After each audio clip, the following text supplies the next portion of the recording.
Hey team, Coach Jess here. So today I'm talking about meal prep because it's confusing and it's overwhelming and how do you do it?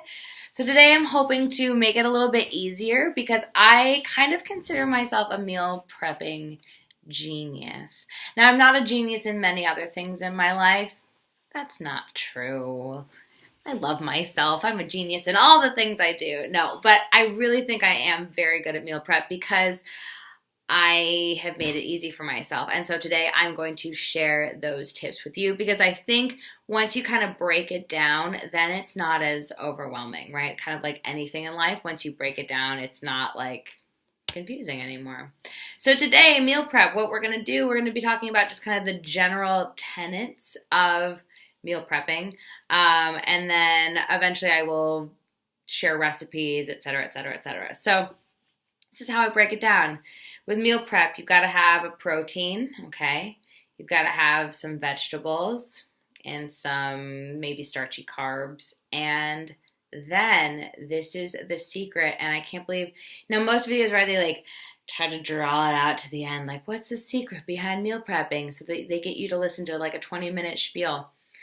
The secret is spices and sauces because you can take all those little meal things that you've prepped and then just douse it with spices and sauces and boom, you have all these different flavors. So it's really that easy, but let's talk a little bit about what that means. Okay, so when I meal prep, I choose either chicken or ground beef or turkey, whatever your protein source is. If you're vegan, vegetarian, that's going to be up to you. So maybe you're getting your protein out of more grains, maybe more vegetable-based proteins, tempeh, maybe you're doing tofu, whatever that is, the same thing applies to you. So make sure that you have that in there too. So what I do is I will take my roasting pans. I will basically, let me get here more light. There's more light. Now I'm not hiding in the darkness. Okay, the darkness. So what I'll do is I will basically cook my protein according to how it should be cooked. So for my chicken, I will get chicken thighs because they're a little bit fattier and more delicious. You can also do chicken breast if you want. You could do a whole chicken. And I could even do a video where I cook a whole chicken because it's so easy, you guys. It's so easy to cook that.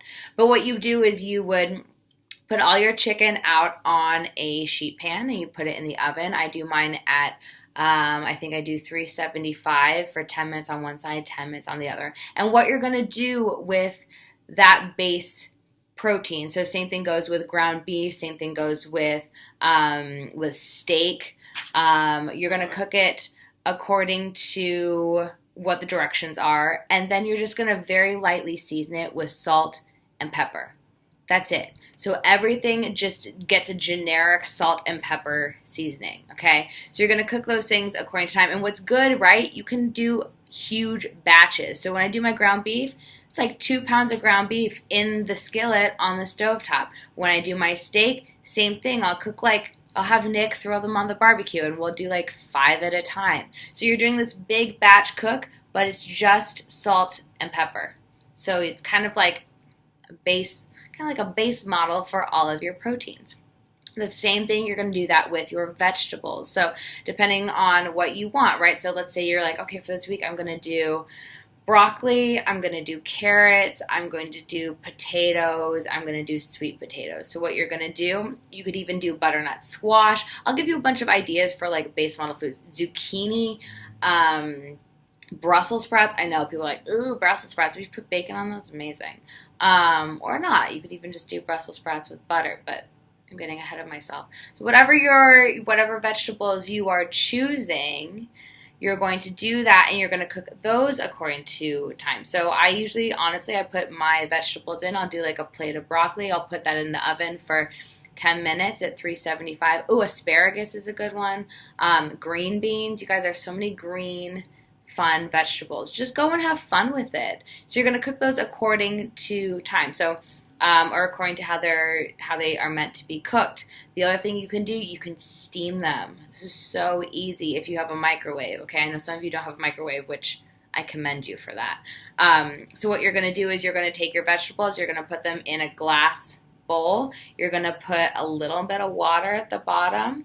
You're going to either put the cover on top if you have a Pyrex, or you can put plastic wrap over that. I know people are like, ooh, plastic. But look, okay, I get it. Plastic in the microwave, we could talk about the toxins. I'm not a fan of it, but when you have no time and you need to eat, maybe there's some wiggle room. I'm trying to be realistic, okay? So you're going to throw that in the microwave, heat it up for 2 to 3 minutes, and then you have steamed vegetables. There are so many options available to us now. It's unbelievable, right? You can go to the grocery store, you can get your zucchinis already zoodled and spiraled for you, and then you're done. So I want you to take a look at the grocery store. What is already available to you that you can just pick up and take home, throw in the microwave, throw in the skillet for 2-3 minutes, and then it's done, okay? So once you have all of your vegetables and your protein made, and it's made with like salt, pepper, everything's just salt and pepper at this point. Now, if you're me, what I would suggest doing is getting some Kerrygold butter or some grass-fed butter and taking a huge saw off of it, and you're going to put that on everything, right? Because then you're getting some healthy fat in there with your base model foods. And then it makes it delicious too, okay? So once everything has salt, pepper, and butter on it, you're going to take that and you're going to, another huge thing with meal prep is making sure that you have your containers. I like using Pyrex because you can clean them, even though, let me just say, when it's been sitting in the fridge for a very long time, Nicholas Rose, I'm looking at you, looking at me because it's usually my fault. I always tell Nick, I'm like, can you just throw it away? I know it's not like good for the environment, but I don't want to clean it. It's not that I don't want to clean it. I don't want to open it and like get attacked with the smells of something that's been, let's talk about food and not about disgusting smells. But I like using Pyrex because you can clean it, allegedly, throw it in the dishwasher, allegedly, and then you reuse it. For some people, that's not doable, right? If they don't have a dishwasher, if they don't have, it just adds up to be too much. I'm not a huge advocate of buying plastic containers, but what I will say is on Amazon, you can buy plastic meal prep containers, and you can get those for the week. Most of them are reusable, which means you can put them in the dishwasher, clean them up, and then use them. I would say you don't want to use them beyond like 2 to 3 weeks because they get kind of gross. I know that from when I was doing meal prep for other people. After we had our plastic containers for about 2 to 3 weeks and we were reusing them and using them and using them, they just got a little bit gross and like a little bit wonky, you know, when you're trying to like put the top on and it like doesn't close. Anyway, so you're going to then divide all of your food. So your protein, your vegetables, your starchy carbs. And that includes, if you can eat rice and you don't have any gastric issues with rice, have rice. Have quinoa if that makes you feel fuller. But you're going to make all of that too. So you've got base model of all of those things that you can pick and choose from. Okay, but Jessica, what happens when you have all that and it's like boring with salt, pepper, and butter? That's where the fun part comes in. That's where we get spices, and that's where we get sauces. So I'm going to very quickly go over some just like go-to spices, okay? So if you want something to taste like an Italian seasoning kind of thing, what you're going to do, and yes, I'm reading my notes because while I'm a genius, I'm also have to look at notes, okay? So Italian seasoning, dun dun dun dun, is oregano, basil, parsley, onion powder, and garlic powder. So if you want something to have that kind of Italian-y taste, you're gonna get oregano, basil, parsley, onion, and garlic. And you're going to throw that into your mix and mush it around. Now what's great is you have the butter, which kind of creates like this like Italian sauce with it. But boom, you've got an Italian kind of thing, okay? And the next thing you're going to do, if you want Indian food, which, oh my goodness, you guys, we've been eating so much Indian food. What you're going to do, you're going to get coriander, which I didn't know was cilantro. Now, my husband, Nick, hates cilantro. I love cilantro, so it's a house divided, basically. People say that if you don't like cilantro, it's because it tastes like soap. and that's a genetic thing. I'm like, that's awful. So I get it. If you don't like cilantro because it tastes like soap, yeah, because who wants to eat soap with their food? Not me, okay?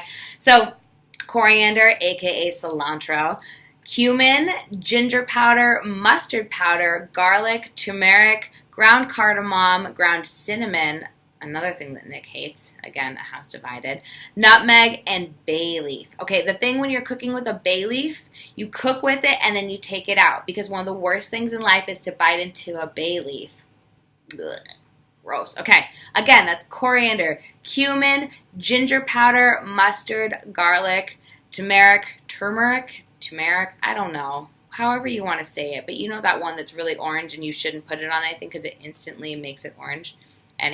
Anyhow, ground cardamom, cinnamon, nutmeg, and a bay leaf. So those are your Indian spices. If you want a little Mexican cuisine, okay, Taco Tuesday, delicious, sold. And also, hello, you can like make big batches and then have like all you can eat Taco Tuesday because you have all these things, and eat the tortilla, do it, have it, enjoy life, okay? Mexican food is coriander. Again, cilantro, which we know, right? Because cilantro is in everything Mexican food related. So coriander / cilantro. Some chili powder, garlic powder, cumin, oregano, cinnamon, and salt. Again, coriander, cilantro. You guys, I'm kind of grossing myself out every time I say that. Chili powder, garlic powder, cumin, oregano, cinnamon, and salt. Those are your Mexican seasonings. For Chinese food, okay? Garlic, ginger, chili, ground star anise, which you can find, and they kind of, if you get the thing, they actually it looks like a star. It's so cute. But you can get that ground. Fennel, cinnamon, and cloves. So garlic, ginger, chili pepper, ground star anise, yes, I am saying that right.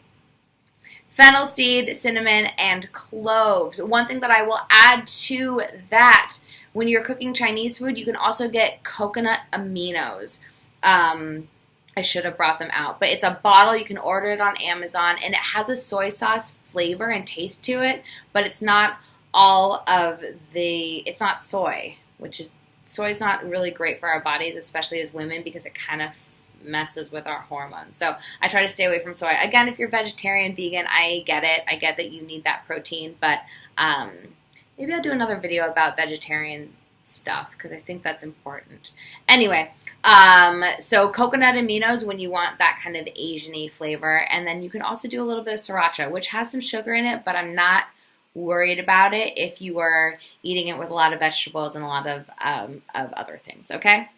Some Thai food. It's garlic, ginger, cumin, basil, ground cardamom, curry powder, and turmeric, okay? So garlic, ginger, cumin, basil, cardamom, curry powder, and turmeric.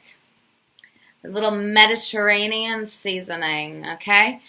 Mediterranean, it's basil, coriander, cilantro. We're not in the cilantro Mexican side. So basil, coriander, cinnamon, oregano, rosemary, thyme, cardamom, powder, ground cloves, and again, that bay leaf. So if you did a bay leaf over here, you can save those bay leaves for over here when you're doing your Mediterranean cooking. Basil, coriander, cinnamon, oregano, rosemary, thyme, cardamom, ginger powder, cloves, and bay leaf. So that's all that I have for you today. I'm going to link you guys to what I'm reading off of because I might as well give credit to where credit is due. But that's kind of what I do with changing things around. Can't do two things at once. That's how I do my meal prep. And so I make just base models of things and then I add spices.